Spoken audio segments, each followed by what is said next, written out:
Les 40 ans, parce qu'on a proposé 40 projets d'animation. Et donc le premier, c'est un pique-nique de rentrée qu'on a réalisé sur l'espace public. C'était une volonté du centre social de sortir des murs et d'aller à la rencontre des habitants sur leur lieu de vie.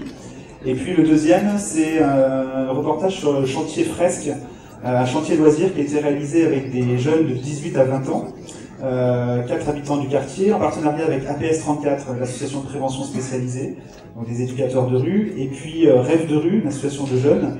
Et donc on a réalisé cette fresque, vous verrez tout à l'heure quand on va sortir pour aller inaugurer l'arbre qui a été planté, et vous verrez donc la fresque qui a été réalisée par les jeunes, donc c'est une commande de la CAF. C'est 40 ans de présence, d'action, d'innovation, avec la même volonté de faire partager les valeurs de respect, de laïcité, de neutralité, de mixité sociale, et enfin de solidarité.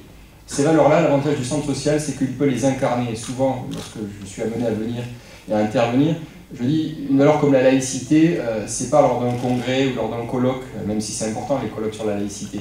Mais la laïcité, elle peut se vivre et s'incarner par des voyages d'enfants, par des déplacements sur 2 jours, par un goûter, par beaucoup de choses où on fait passer cette valeur de laïcité, de respect et toutes les autres. Cela correspond aux 2 missions attendues d'un centre social par la branche famille en matière d'animation de la vie sociale.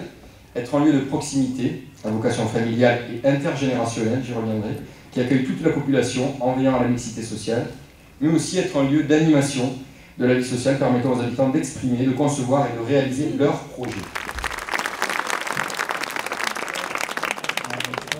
Le quartier qui naissait, il était évident qu'il fallait lui donner, au-delà de jolies pierres, parce qu'il faut quand même se rappeler que c'est une construction qui n'est pas anodine, il fallait lui donner une âme. Et en 1945, lorsque,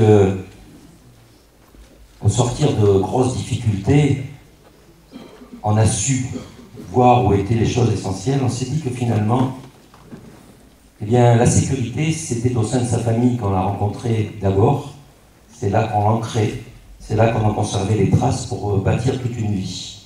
Ce qui caractérise le centre social, et ce qui est, je crois, la raison de son succès, c'est d'avoir toujours voulu, et c'est une règle, si on ne la respecte pas, on peut d'ailleurs perdre son label ou son habilitation, c'est d'avoir voulu créer les conditions pour une participation des habitants, pas simplement aux activités bien sûr, mais à l'élaboration du projet lui-même, et puis à la vie associative. Ce centre ici, la CAF, à la Payade, il a une fonction essentielle.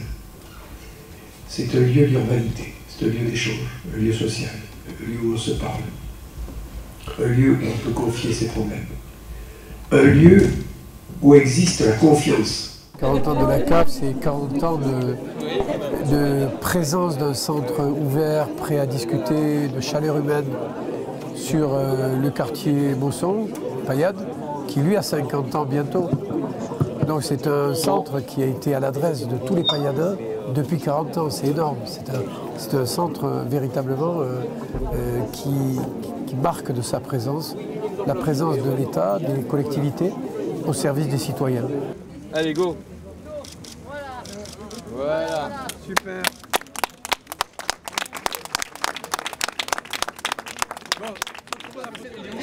Monsieur Castella. Ah oui, c'est là.